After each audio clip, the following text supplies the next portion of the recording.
بسم الله الرحمن الرحيم وقال إني ذاهب إلى ربي سيهدين رب هب لي من الصالحين فبشرناه بغلام حليم فلما بلغ معه السعي قال يا بني إني أرى في المنام أني أذبحك فانظر ماذا ترى قال يا أبت افعل ما تؤمر ستجدني إن شاء الله من الصابرين. وقال النبي صلى الله عليه وسلم من كان له سعة فلم يضحي فلا يقربن مصلانا أو كما قال عليه الصلاة والسلام. محترم بزرگوں اور دوستوں اور عزیز ساتھیوں، اللہ رب العزت کا بڑا فضل و کرم اور اس کا احسان عظیم ہوا کہ اس نے ہم سب کو بابرکت دن میں پاک گھر کے اندر آنے کی توفیق عطا فرمائی. دعا کریں اللہ رب العزت ہمیں پنج وقتہ نماز پڑھنے کی توفیق عطا فرمائے اور مکمل دین میں داخل فرمائے. یہ مہینہ چاند کے حساب سے ماہ ذوالحجہ ہے اور یہ چاند کا سال کا آخری مہینہ ہے. اس کے بعد جو مہینہ آئے گا محرم الحرام کا مہینہ کہلاتا ہے اور اس سے پھر سال کا آغاز ہوگا. اس مہینے کی پہلی تاریخ سے لے کر 10ویں تاریخ تک جتنے ایام اور جتنی راتیں ہیں سب بابرکت ہیں. آج 3 تاریخ ہے اور انشاءاللہ 10ویں تاریخ جو جمعرات کا دن پڑتا ہے انشاءاللہ پھر جو ہے یوم النحر یعنی قربانی کا دن ہوگا. تو اس حساب سے آج 4 تاریخ ہوگی جو جمعہ کا دن ہے اور اس دن ایک بہت بڑی یادگار ہے اور وہ یادگار کیا ہے کہ ہم سب کے جد امجد حضرت ابراہیم خلیل اللہ علیہ السلام نے اپنے بیٹے حضرت اسماعیل علیہ السلام کو اللہ کے حکم کے مطابق قربانی کرنے کے لیے لٹایا. اور اس کا پس منظر یہ ہے کہ حضرت ابراہیم علیہ السلام نے جب اپنی قوم کو سمجھایا حتیٰ کہ ان کے خود والد محترم بدھ کے پوجا کرنے والے، بدھ کو اپنے ہاتھ سے تراشنے والے اور اس کے سامنے اپنی قیمتی ماتھے کو ٹیکنے والے، سجدے کرنے والے تھے. تو حضرت ابراہیم علیہ السلام نے اپنے باپ کو اچھی طرح سے سمجھایا لیکن باپ نے نہ مانا اور قوم نے مجبور کیا. اس وقت کے مغرور متکبر بادشاہ نے بھی مجبور کیا یہاں تک کہ حضرت ابراہیم علیہ السلام اپنے وطن کو چھوڑنے پر آمادہ ہو گئے. قرآن کریم کہتا ہے وَقَالَ إِنِّي ذَاهِبٌ إِلَىٰ رَبِّي سَيَهْدِينِ کہ میں یہاں سے جانے والا ہوں، میرا رب جہاں حکم دے رہا ہے میں وہاں چلا جاؤں گا. چنانچہ حضرت ابراہیم علیہ السلام اپنی بیوی حضرت سارہ اور اپنے بھانجے حضرت لوط کے ہمراہ وہاں سے نکل کر ملک شام کی طرف ہجرت فرماتے ہیں. راستے کے اندر اس وقت کا بادشاہ جو فرعون تھا، فرعون مصر کہلاتا تھا، اس نے حضرت سارہ کو طلب کیا اور لمبا واقعہ ہے کہ ان کی طرف غلط ہاتھ بڑھایا لیکن اللہ کے حکم سے اس کا ہاتھ شل ہوا اور ایسا ہی 3 مرتبہ ہوا. پھر وہ مجبور ہو کر حضرت سارہ کو چھوڑا بھی اور اپنے ساتھ حضرت ہاجرہ کو بطور ہدیہ اور ہبہ کے پیش کیا. حضرت ہاجرہ سے حضرت ابراہیم علیہ السلام نے نکاح فرمایا اور پھر اس وقت ایک دعا فرمائی رب ہب لی من الصالحین کہ اے میرے پروردگار مجھ کو ایک نیک صالح اولاد عطا فرمائی. چونکہ گھر بار کو چھوڑا تھا، وطن کو چھوڑا تھا، باپ کو چھوڑا تھا، اس لیے اللہ رب العزت نے اس حالت میں ان کی دعا کو قبول فرمائی اور بشارت آئی آسمان سے فبشرناہ بغلام حلیم کہ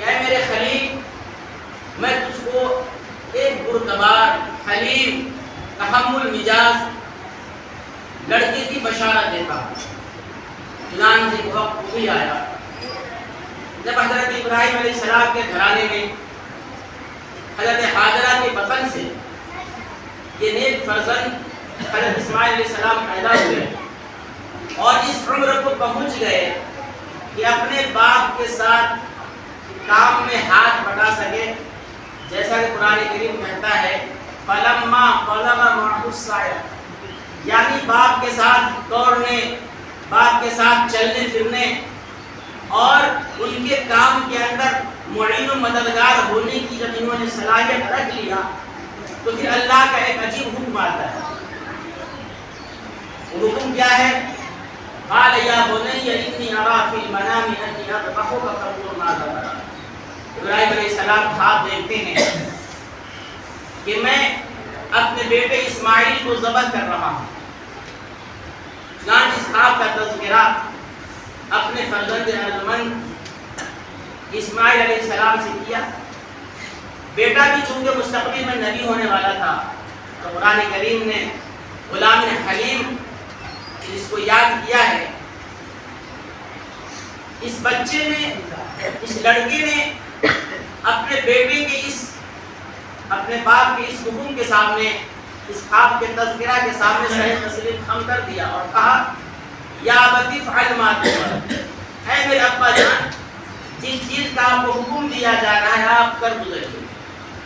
ستجدنی انشاءاللہ من الصابرین، ان قریب آپ مجھ کو صبر کرنے والوں میں سے پاویں گے۔ مفسرین لکھتے ہیں اسماعیل علیہ السلام کا جو جواب تھا وہ یہ ہے کہ من الصابرین، یہ نہیں کہا کہ میں صبر کرنے والا ہوں گا بلکہ یہ کہا کہ میں بھی صبر کرنے والوں میں سے ہوں گا۔ آپ اس کو پائیں گے کہ میں بھی ان لوگوں میں شامل ہوں گا جو اور بھی اس سے پہلے صبر کرنے والے لوگ دنیا سے گزر گئے ہیں۔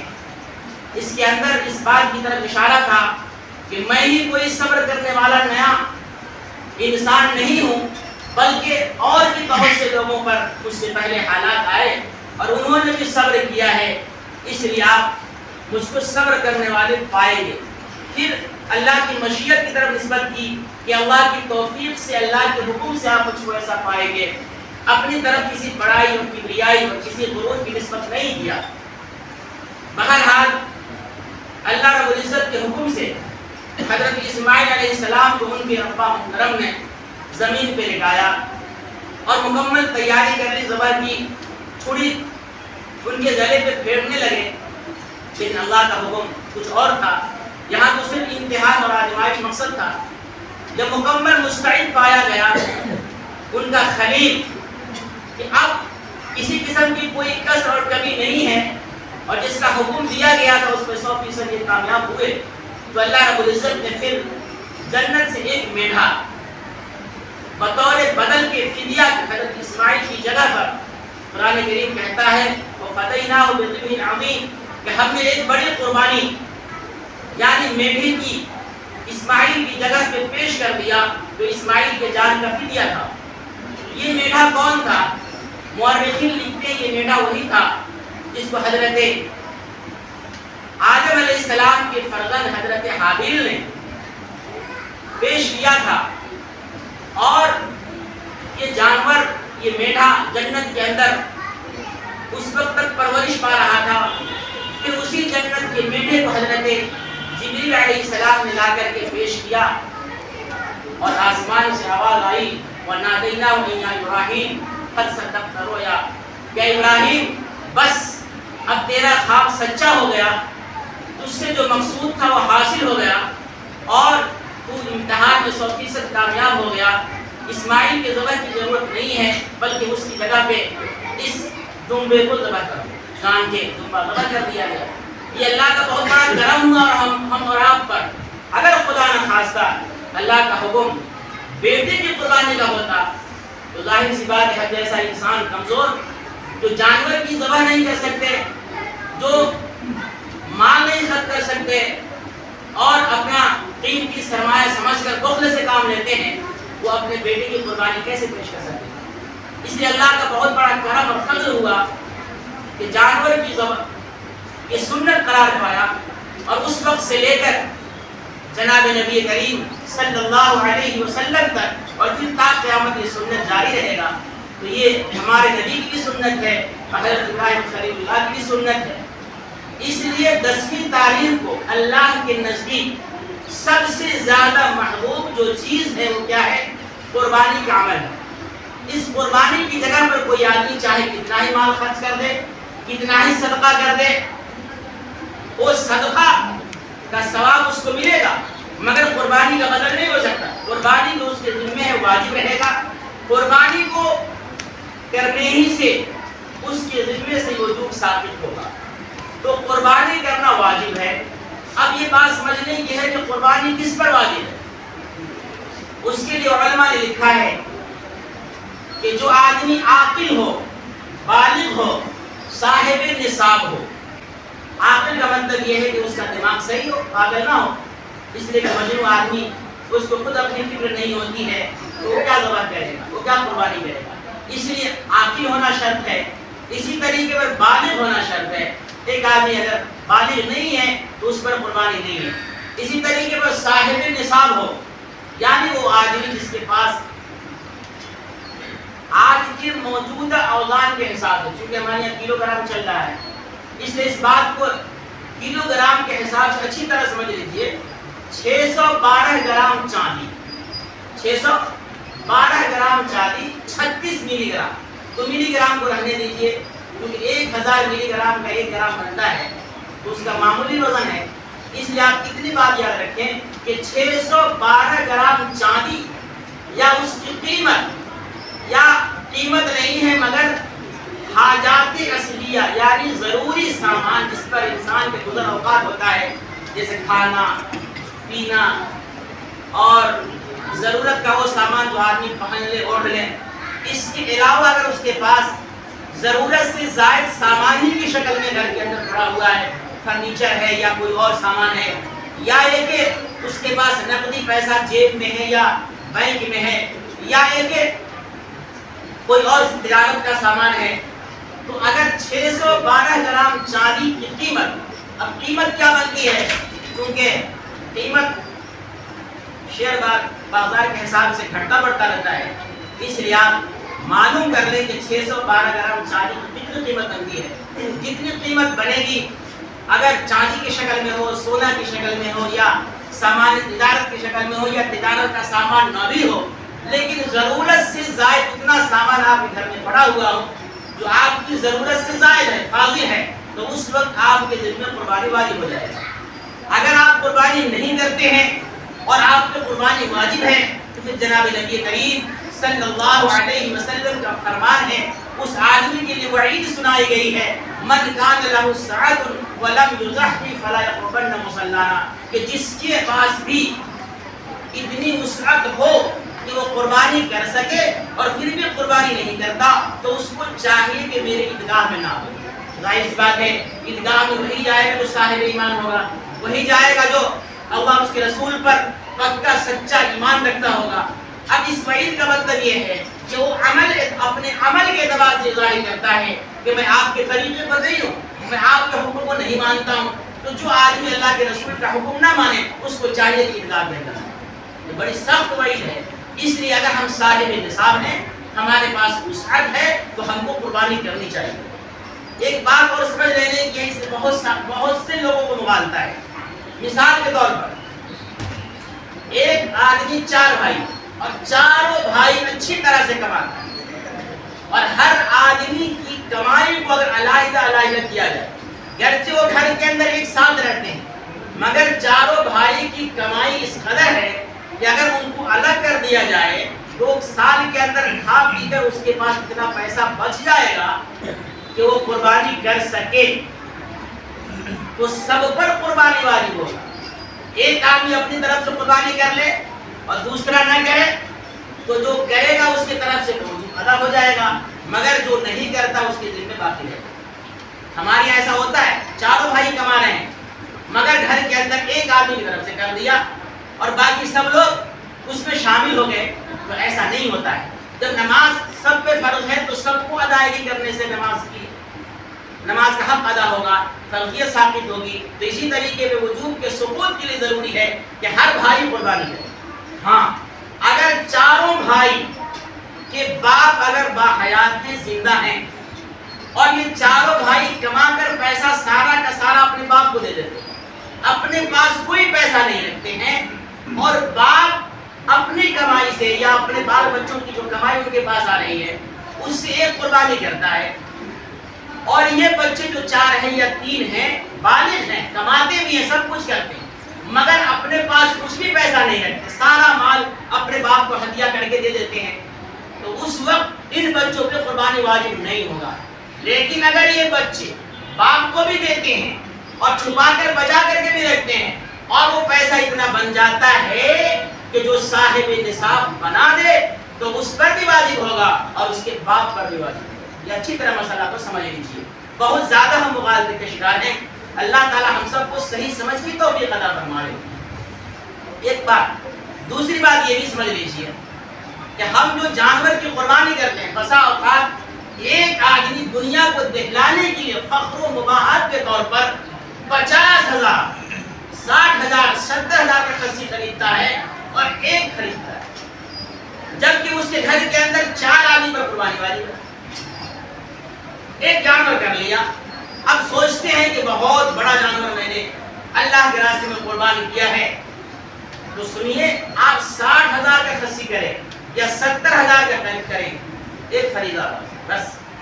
لیکن اگر آپ کے گھر میں 4 ہے تو 4 پہ قربانی واجب ہے، تو اگر آپ کے پاس گنجائش نہیں ہے، لیکن صاحب نصاب سب ہے، اتنے پیسے کی گنجائش نہیں ہے، تو بڑا جانور خرید کر سب کی طرف سے کیجئے، بڑے جانور کے اندر 7 حصہ آ جائے گا، اور ایک کے اندر ایک خصی کریں، ایک بکری کریں گے، ایک آئے گا۔ ہاں اگر آپ جو ہے 50 یا 60 یا 70 کا کرنا چاہتے ہیں، کیجئے، شوق سے کیجئے، موٹا تازہ بڑھیا عمدہ کیجئے، مگر سب پر اگر واجب ہے تو سب کی طرف سے کیجئے، یہ نہیں کہ صرف اپنی طرف سے کر لیا اور باقی کو چھوڑ دیا، چونکہ نام و نمود مقصد نہیں ہوتا ہے، مقصد کہ اللہ کو راضی کرنا، جب اللہ کو راضی کرنا مقصد ہے تو آپ کے پاس گنجائش ہو اس حساب سے کام کیجیے، اور چھوٹے کی جگہ پر بڑے جانور کی قربانی کر لیجئے، مگر سب کا لحاظ ہونا چاہیے۔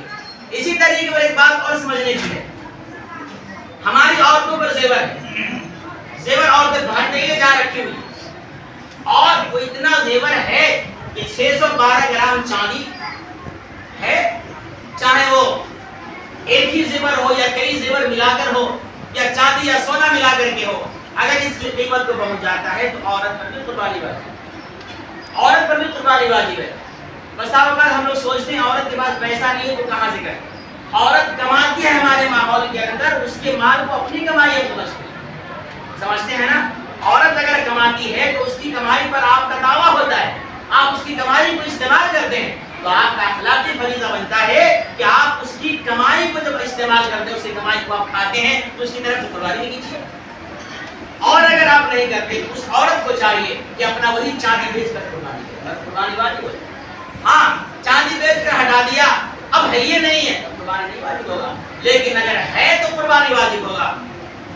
اس لیے اللہ کے رسول نے فرمایا تصدقن ولو بکلیکن، کہ عورتوں تم اپنے زیورات کا صدقہ کیا کرو، زکات دیا کرو، واجب ہے تو قربانی کیا کرو، ورنہ تم کو میں نے جہنم میں زیادہ پایا ہے۔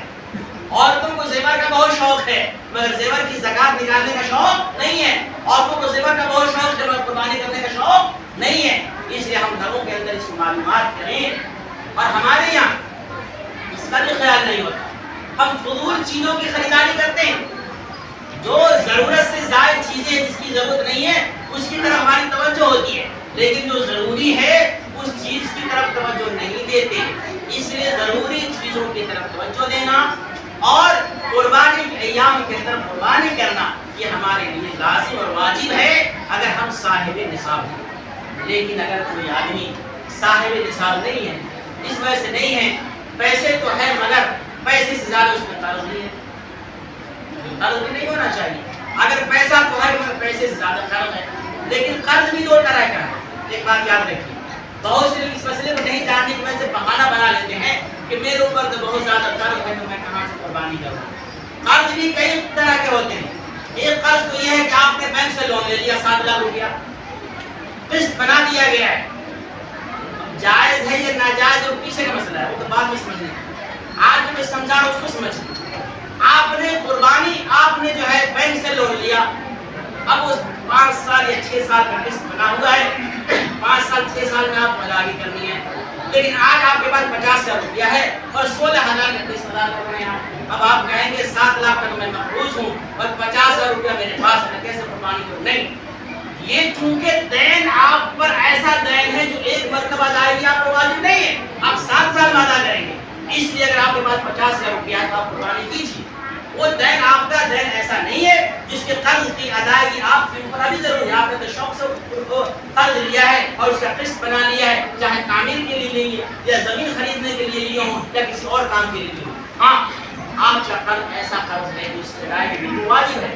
آپ پھنس گئے مجبوری میں اور آپ کے پاس پیسہ ایک طرف قرضہ ہے اور ایک طرف آمدنی ہے. اب آمدنی سے اگر قربانی کرتے ہیں تو قرض آپ کہاں سے نہیں ہوتا, تو مطالبہ کے لیے کھڑا ہوا ہے. تو اس وقت ایسے وقت میں آپ جو ہے مطالبہ کرنے والے کو قرض دیجیے اور قربانی دیجیے. سمجھ رہے میری بات؟ یہ بہانہ ہے. اللہ رب العزت اچھی طرح جانتا ہے دلوں کے حال کو, اس لیے ہم بہانہ نہ کریں کہ میں تو زیادہ مخلوق ہوں. ایک بات, اگر کوئی آدمی صاحب نصاب نہیں ہے پھر بھی وہ بیچارہ غریب ہوتے ہوئے بھی پیسہ کہیں سے قرض لیتا ہے اور قربانی کرتا ہے, یہ مسئلہ جائز یا ناجائز ہے؟ تو اگر وہ جو قرض لے رہا ہے, اگر اس کے پاس یہ گنجائش ہے کہ میرا بچہ یا میرا فلاں کوئی آدمی رہتا ہے کہیں نہ کہیں, اگر آج میں قرض لے کر بھی کسی سے قربانی کر لیتا ہوں, قرض بشرطے کہ سودی نہ ہو, قرض دستگردہ کسی سے لیے ہوں قرض حسن کے طور پر 5 دن کے لیے 10 دن کے لیے 20 دن کے لیے, تو آپ قرض لے کے کر سکتے ہیں. اللہ رب العزت اس پر آپ کو ثواب دے گا, یقیناً دے گا. لیکن اگر آپ کے پاس گنجائش نہیں ہے قرض کی ادائیگی کے لیے تو پھر قرض مت کیجیے, قربانی مت کیجیے. اس لیے کہ شریعت آپ کو ایسی مجبوری میں نہیں ڈالنا چاہتی کہ آپ قرض لے کر پھنس جائیں اور قربانی کر لیں. قرض لے کر پھنس جائیں, ایسی مجبوری نہیں. ہاں, اگر آپ کو آج پیسے نہیں ہیں, کیونکہ قربانی کے 3 دنوں میں سے جس دن بھی آپ صاحب نصاب ہو جائیں گے, چاہے پہلے دن ہو جائیں, چاہے دوسرے دن ہو جائیں, چاہے تیسرے دن ہو جائے, تو 3 دن قربانی کرتے ہیں. 3 دنوں میں سے کسی دن بھی اگر آپ صاحب نصاب ہو جائیے گا تو آپ کو قربانی واجب ہو جائے گا. اگر آپ تیسرے دن صاحب نصاب ہو گئے تو آپ کو جانور کا ڈھونڈنا اور قربانی کرنا آپ کے ذمہ واجب ہے. اگر آپ نے جانور ڈھونڈا, بہت تلاش کیا, پر آپ کو نہیں ملا, تو پھر اس کا صدقہ کرنا ہوگا, ہو جائے گا. لیکن آپ کی جان نہیں چھوٹی. اس لیے اس مسئلے کو اچھی طرح سمجھنے کی ضرورت ہے اور عمل کرنے کی ضرورت ہے. ہاں, جو آدمی صاحب نصاب ہے اور اللہ کے راستے میں قربانی کرتا ہے تو اللہ رب العزت کو یہ عمل بڑا محبوب ہے, بڑا محبوب ہے.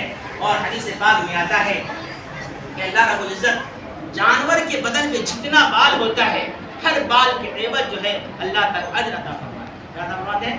ثواب عطا فرماتے ہیں.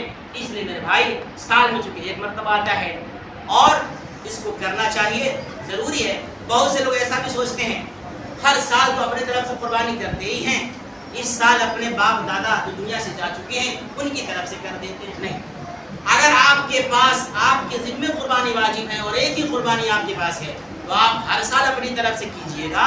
اگر ایک قربانی کے علاوہ 2 ہے 3 ہے اور آپ کے گھر میں جو ابھی باحیات ہیں ان پہ قربانی واجب کسی پہ نہیں ہے, تب جا کر آپ مردے کی طرف سے کریں گے.